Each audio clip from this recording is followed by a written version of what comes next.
말씀은 열왕기하 19장 14절에서 28절까지 말씀입니다. 저와 여러분이 한 절씩 나누어서 교독합니다. 히스기야가 사자의 손에서 편지를 받아보고 여호와의 성전에 올라가서 히스기야가 그 편지를 여호와 앞에 펴놓고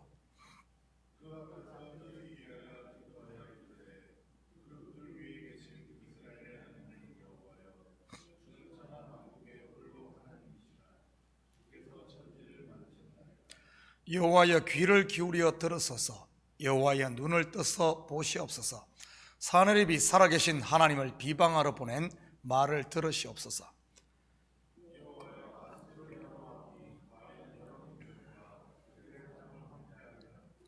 또 그들의 신들을 불에 던졌사오니 이는 그들이 신이 아니요 사람의 손으로 만든 것 곧 나무와 돌뿐이므로 멸하였나이다.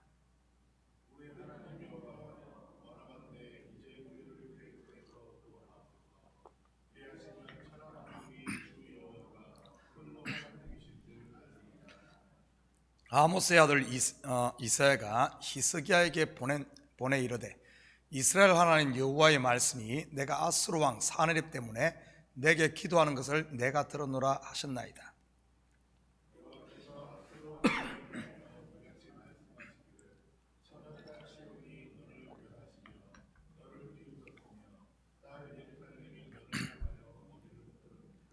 내가 누구를 꾸짖었으며 비방하였느냐? 누구를 향하여 소리를 높였으며 눈이 떴느냐? 이스라엘의 거룩한 자에게 그리하였도다.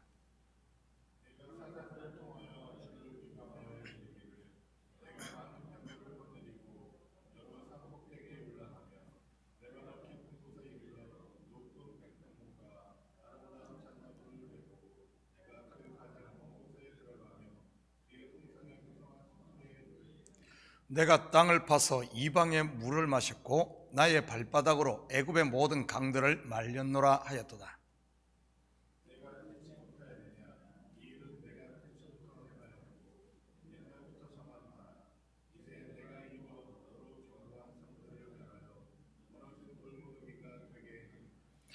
그러므로 거기에 거주하는 백성의 힘이 약하여 두려워하며 놀랐나니 그들은 들의 채소와 푸른 풀과 지붕의 잡초와 자라기 전에 시던 곡초같이 되었느니라.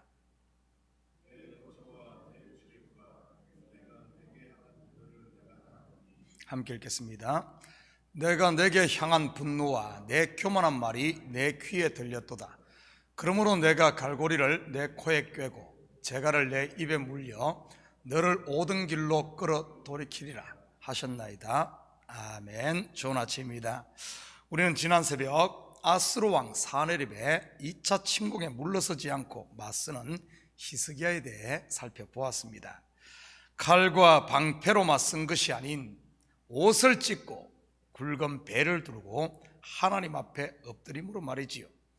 히스기야의 전쟁터는 성벽이 아닌 성전이었던 것입니다.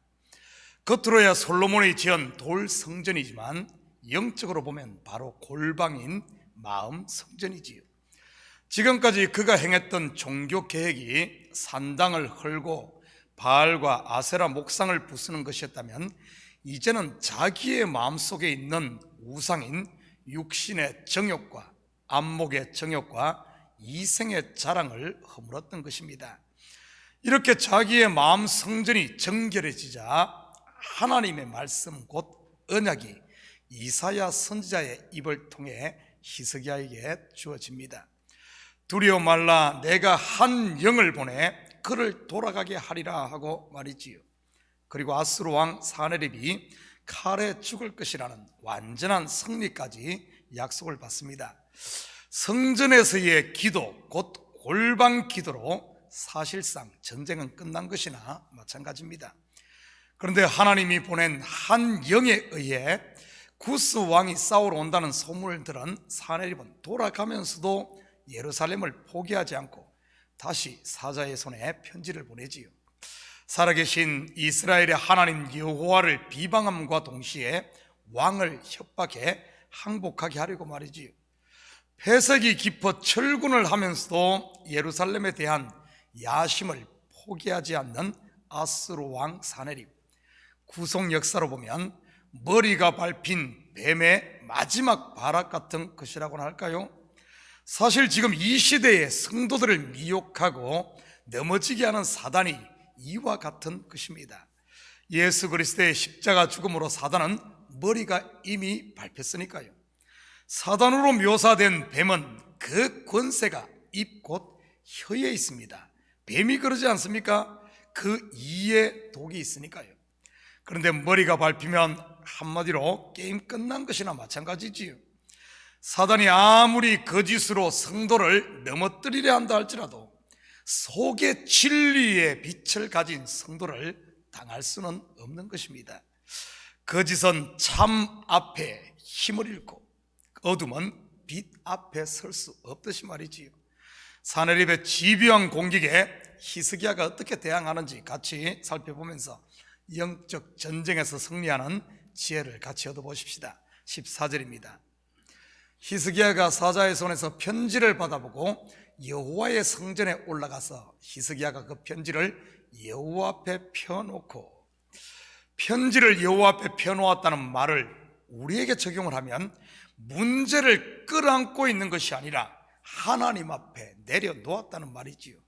사실을 알고 보면 우리의 삶을 힘들게 하는 대부분의 문제들이 사실 우리가 끌어안고 있는 마음의 문제입니다. 내일에 대한 걱정과 근심, 두려움 같은 것들 말이지요. 또는 내 속에서 일어나는 분노나 서운한 감정, 미움과 원망 같은 것들 말입니다. 내가 이런 것들로 인해 괴로워하고 있다면 그것은 지금 그 문제를 내가 지금 안고 있다는 그런 증거입니다. 다르게 표현하면 그것에 내가 종로로 타며 매여 있다는 것이지요. 여러분은 지금 이런 것들에 매인 자입니까? 아니면 풀려나 자유한 자입니까? 예수님께서 죽으시고 부활하심으로 이런 것에서 저와 여러분을 해방시켰는데 그 사실을 모르고 혼자 종로로 타고 있다면 얼마나 안타까운 일이겠습니까? 혹시 여러분 가운데 모두가 해방을 맞아 애굽을 떠났는데 혼자 그곳에서 벽돌 만들고 있지는 않습니까? 이제 그만 사네립이 보낸 편지 쳐다보지 마시고 십자가 앞에 내려놓기를 축복합니다. 그러면 여러분의 손에 어떤 편지가 주어지는 줄 아십니까? 20절입니다. 아모스의 아들 이사야가 히스기야에게 보내 이르되 이스라엘 하나님 여호와의 말씀이 내가 아스루 왕 사네립 때문에 내게 기도하는 것을 내가 들었노라 하셨나이다. 바로 하나님께서 기도를 들으셨다는 응답이라는 certified 영성이 날아오는 것이지요. 사실 성도가 하나님께 드리는 기도가 이와 같은 것입니다. 왜냐하면 하나님의 성령이 친히 우리의 기도를 우리 속에서 돕고 있기 때문이지요. 이렇게 하나님과의 소통이 일어나 하나가 되면 전세는 180도 역전되는 것입니다. 한번 볼까요? 21절입니다. 여호와께서 아스루 왕에게 대하여 이같이 말씀하시기를 처녀딸 시온이 너를 멸하시며 너를 비웃으며 딸 예루살렘이 너를 향하여 머리를 흔들었느니라. 지금까지는 누가 큰 소리를 쳤으며 누가 두려워 떨었습니까? 누가 갑이고 누가 을이었습니까? 강대국 아스루의 사네립이 갑이요 작은 나라 유다의 히스기야가 을이었지요. 그런데 하나님과 소통하며 하나가 된 지금은요, 처녀딸 시온이 너를 멸시하며 너를 비웃으며 너를 향하여 머리를 흔들었도다. 한마디로 표현하면 아스루를 이제는 가짜않게 본다는 이런 말입니다. 어떻게 이렇게 전세가 갑자기 역전된 것일까요? 그것은 바로 누구도 감당할 수 없는 만군의 여호와 하나님이 히스기야의 지원군이 된 것입니다. 영화 반지의 제왕에 보면 이런 장면이 참 많이 나오지요. 성이 적으로 인해 몰락 직전에 있을 때 떠오르는 아침의 태양빛과 함께 간다게가 이끄는 수많은 지원군이 도착함으로 전쟁을 역전시킨 이런 일들 말이지요. 이 영화에는 비슷한 역전의 이야기가 1편, 2편, 3편 모두의 핵심 하이라이트 장면으로 등장을 합니다. 어쩌면 오늘 본문의 히스기야의 이야기에서 영감을 받았는지는 모르겠습니다. 저도 개인적으로 이런 일들을 수없이 많이 경험합니다. 극적인 역전 드라마와 같은 하나님의 손길 말이지요. 특별히 저는 이 새벽 기도 시간에 이런 체험을 많이 합니다. 사람마다 다 다르겠지만 정해진 기도 시간, 참 기도 시간을 갖고 있다는 것이 중요한 것 아닌가 싶습니다. 이 새벽에 저는 30분에서 40분 정도, 길게는 못하고 하는데 다른 시간대 기도하는 2시간, 3시간의 기도의 분량을 할 수 있을 만큼 집중이 됩니다. 제가 굳이 설교를 하지 않는 날도 새벽 기도에 나와서 기도하는 이유가 여기 있지요. 저에게 있어 모든 역전은 바로 이 새벽에 일어난다고는 할까요? 25절 계속해서 봅니다. 내가 듣지 못하였느냐? 이 일이 내가 태초부터 행하였고 옛날부터 청한 바라. 이제 내가 이루어 너로 견고한 성들을 멸하여 무너진 돌무더기가 되게 함이리라. 이 구절은 하나님께서 아수르 왕에게 하는 말입니다. 하나님께서 태초부터 정하시고 행한 바가 무엇일까요? 이제 아수르라는 이 사내립을 통해 견고한 성을 무너뜨린 일 말이지요. 먼저는 이 아수르의 사내립을 통해 주변국들을 정복함으로 그들의 신이 거짓 우상임을 먼저 드러냅니다. 그리고 유다에 침공을 하지만 유다를 점령하지 못하고 그냥 돌아감으로 말미암아 하나님만이 유일한 참 신임을 그를 통해 만국에 드러내게 하지요.